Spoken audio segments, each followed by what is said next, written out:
पिछली कड़ी में हमने चर्चा की थी कि फिरोज शाह तुगलक ने मुल्ला मौलवियों की सलाह पर अपने शासन का संचालन किया। इस कारण राज्य में सुन्नी मुसलमानों को ही वास्तविक प्रजा समझा गया तथा शिया एवं हिंदू प्रजा को सुल्तान के कोप का भाजन बनना पड़ा। सुल्तान फिरोज शाह तुगलक का जन्म ईस्वी 1309 में हुआ था। वह ईस्वी 1351 में 42 वर्ष की आयु में दिल्ली के तख्त पर बैठा था। ईस्वी 1370 के आते आते फिरोज शाह तुगलक बूढ़ा हो गया और उसके अंग शिथिल होने लगे। उसने शहजादे फतेह खां को अपना उत्तराधिकारी घोषित किया तथा राज्य के अधिकांश कार्यों की जिम्मेदारी उसी को दे दी। किंतु ईस्वी 1374 में शहजादे फतेह खां की मृत्यु हो गई। इससे सुल्तान को भीषण आघात पहुंचा। शासन में शिथिलता आने लगी और राज्य दलबंदी का शिकार हो गया।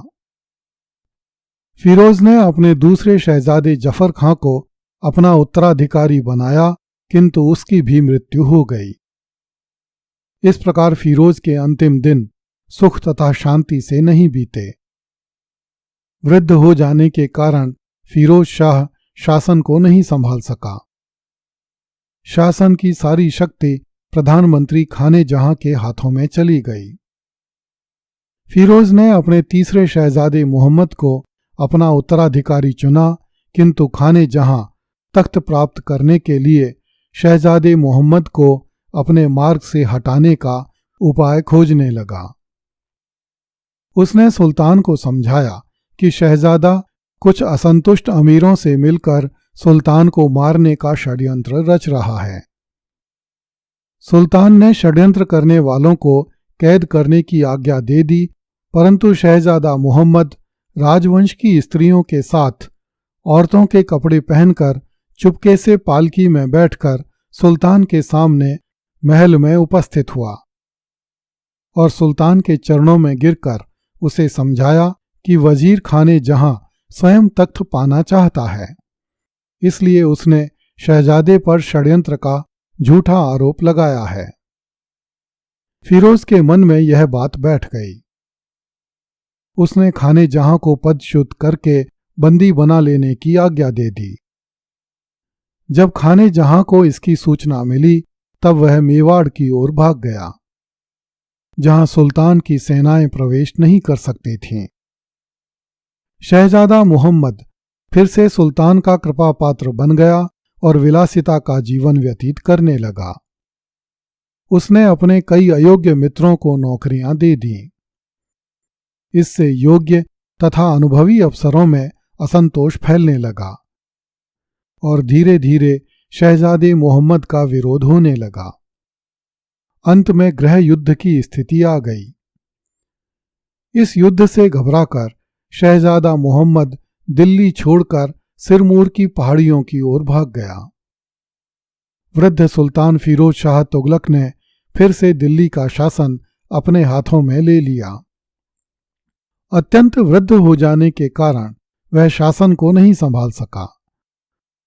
उसने अपने सारे अधिकार अपने पोते तुगलक शाह बिन फतेह खां को दे दिए। थोड़े दिन बाद 20 सितंबर 1388 को 80 वर्ष की आयु में फिरोज तुगलक की मृत्यु हो गई। यद्यपि फिरोज शाह अपने सुधारों के लिए प्रसिद्ध है, तथापि उसके सुधारों में दूरदर्शिता का अभाव था। जागीर प्रथा आरंभ करना, गुलामों की संख्या में वृद्धि करना, सैनिकों के पदों को आनुवांशिक बनाना आदि कई ऐसे सुधार थे जिनका राज्य के स्थायित्व पर बहुत बुरा प्रभाव पड़ा। सुन्नी प्रजा के लिए फिरोज शाह का शासन बड़ा उदार था। धार्मिक संकीर्णता के कारण फिरोज शाह तुगलक अच्छे तथा बुरे दोनों प्रकार के अधिकारियों के साथ दया और सहानुभूति दिखलाता था और वह अनुचित साधनों का प्रयोग करने वालों की भी सहायता करता था। फिरोज शाह में राजनीतिज्ञता का अभाव था। इस कारण वह राजनीति को धर्म से अलग नहीं कर सका। वह उलेमाओं तथा मौलवियों के परामर्श के बिना कोई काम नहीं करता था। उलेमाओं के मतानुसार वह कुरान के नियमों के अनुसार शासन करता था। इससे हिंदू प्रजा का उत्पीड़न होता था। समस्त इतिहासकार एक स्वर से स्वीकार करते हैं कि फिरोज में उच्च कोटि की धार्मिक असहिष्णुता थी और हिंदुओं के साथ बड़ा दुर्व्यवहार होता था। फिरोज शाह अत्यंत साधारण योग्यता का धनी था। न उसमें महत्वाकांक्षा थी और न संकल्प शक्ति।